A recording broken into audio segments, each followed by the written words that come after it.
Minister Bilawal Bhutto Zardari साहब, governor Sindh, यहाँ बैठे हुए वफाकी वज़रा, सूबाई वज़रा, सेनेटर्स, कौमी असम्बली के मेंबरान, सूबाई असम्बली के मेंबरान, गवर्नमेंट ऑफ सिंध और वापडा के ऑफिशियल्स, उसके अलावा पॉलिटिकल पार्टीज से आए हुए दोस्त, इस कराची शहर के रहने वाले मेरे भाई और बहनों, जो हमारे चाइनीज़ लोग काम कर रहे हैं इस प्रोजेक्ट पे, आप सबको अस्सलाम वालेकुम।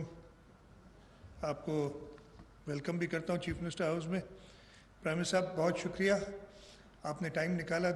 ये चौथी या पांचवी बार हम प्लान कर रहे थे कि लेकिन आपकी जो मसरूफियात रही हैं उस वजह से डिले होता रहा। बट ये है कि ये डिले होने के बावजूद प्रोजेक्ट पे काम नहीं रुका, प्रोजेक्ट पे काम चलता रहा है जब से ये आपने हुकूमत संभाली है। बहुत ब्रीफली कोशिश करूँगा कि सम अप करूँ इस प्रोजेक्ट की कहानी को।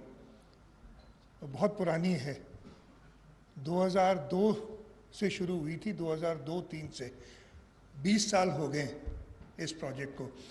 और मैं खुद समेत जो भी इसमें इन्वॉल्व रहे उन सबको इसका कसूरवार ठहराऊंगा कि गलत प्लानिंग की बेहतरीन मिसाल थी ये प्रोजेक्ट जो 2002 से शुरू हुआ। इसकी पहली फीजिबिलिटी बनी है 2004 में 5 में। एक्निक ने जब पहली बार इसको ले गए 2006 में, जहाँ तक मुझे याद पड़ता है, इसकी कॉस्ट थी 46 या 47 बिलियन के साथ ले गए। और जो बैठे हैं मिनिस्टर प्लानिंग, जो एक प्लानिंग वालों का तरीका लीजिए, इसको आप रैशनलाइज करें और कम करें, ये तो बहुत पैसे हैं। और फिर फाइनली 2011 में जाके अप्रूव होती है 25 अरब रुपए में। 25 प्लस 5 अरब थे लैंड एक्विजिशन के, जो कहा सूबाई हुकूमत देगी, और बाकी 25 अरब कहा कि जी फेडरल गवर्नमेंट और प्रोविंशियल गवर्नमेंट साथ साथ देगी। हमने जब हुकूमत संभाली तो ये इस पोजीशन में थी, तो ये फ्लॉड प्रोजेक्ट था उस वक्त टू स्टार्ट ऑफ। 25 अरब में ये होना नहीं था कभी भी। अभी आप कीमतें जो इसकी देख रहे हैं, और मैं एक्सप्लेन करूँगा कहाँ कहाँ प्रॉब्लम्स आए इसके साथ। खैर, वो काम शुरू कराया, कायम अली शाह साहब चीफ मिनिस्टर थे उस वक्त। इसकी पहला काम मेरा ख्याल है 2015 में शुरू हुआ, इफ़ आई रिमेंबर करेक्टली। इसकी जो इंस्टॉलेशंस थी, उसकी बाउंड्री वॉल वगैरह का इफ्तिताह हुआ। फिर हमने कहा कि जी अब हमारे पास ये 25 अरब रुपए हैं, जिसमें से 12.5 फेडरल गवर्नमेंट देने, 12.5 हमने देने। इसको टेंडर आउट करने जा रहे थे, प्रॉब्लम्स थे। हुकूमत सिंध ने एक इनिशिएटिव लिया, हमारे पास डायरेक्ट कॉन्ट्रैक्टिंग का ऑप्शन था। हमने कहा फ्रंटियर वर्क्स ऑर्गेनाइजेशन सरकारी इदारा है, उसको हम ये कॉन्ट्रैक्ट देते हैं, और उनसे बात की कि ये 25 अरब रुपए में आप बना के दें। उन्होंने भी जो पहली estimate the, if I remember correctly, that was 42 billion. और उसमें भी काफ़ी, जो मैं बताऊंगा क्या क्या चीज़ें काट के उन्होंने कहा था। ये अब कटी हुई थी पहले से, PC1 जो अप्रूव की थी उस वक्त प्लानिंग ने, और उसमें मैं वाटर बोर्ड को भी कसूरवार ठहरवाऊंगा जिन्होंने उस वक्त इसको प्लान किया था। FWO ने कहा 25 नहीं, ये 28 अरब रुपए में होगा, 28.5, 3.5 अरब रुपए। हमने कहा हम फेडरल गवर्नमेंट के पास भी नहीं जाते, ये पैसे हम एडिशनल खुद देंगे। ये हम चाह रहे हैं कि बने, और 2018 के इलेक्शन से पहले एक हद तक ये कंप्लीट हो जाए। हमने FWO के साथ काम शुरू किया, उस पर काफ़ी तेज़ी से काम भी हुआ।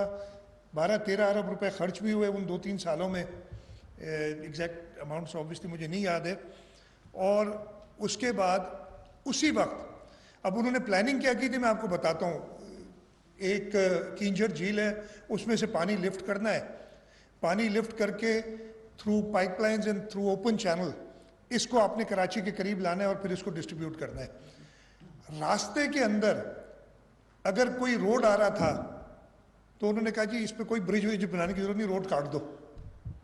दे डिलीटेड ऑल दोज थिंग्स। वो जो ब्रिजेस बननी थी, वाटर स्ट्रक्चर्स थे बीच में, इवन सुपर हाईवे की क्रॉसिंग थी, कुछ भी नहीं। कहा ये तो ब्रिज है ना, ये कोई और बना लेगा। This is how the wrong planning was done. ये बनना ही नहीं था ये प्रोजेक्ट।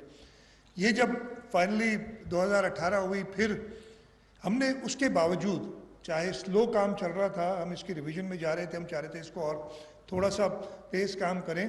मुझे वो डेट भी याद है, वो डेट मुझे इसलिए भी याद है कि उस दिन मैं पहली बार एक शख्स से मिला था जो मैंने अगले 3.5 साल, बल्कि पूरी पाकिस्तान ने तो पछताया है, मैंने बहुत पछताया है उस शख्स को। 18 सितंबर 2018 साहब कराची तशरीफ़ लाते हैं, यहाँ से कुछ ही दूर, आई डोंट नो इधर कोई लोग मौजूद हो जो उस वक्त उस मीटिंग में मौजूद थे या नहीं थे। उस वक्त हुकूमत सिंध ने कहा था कि जी इसकी कीमत, इसलिए कि इसमें अच्छा पानी कराची के आउटस्कर्ट्स पे लाके पहुंचा दिया, ऑगमेंटेशन कोई नहीं, डिस्ट्रीब्यूट कैसे होगा, 2 पंपिंग्स होनी है, बिजली का कोई इंतज़ाम नहीं। तो हमने ये सारी चीज़ें ऐड करके और रिवाइज एक करके, उस वक्त मुझे एग्जैक्ट नंबर्स याद नहीं, इट वाज अराउंड 70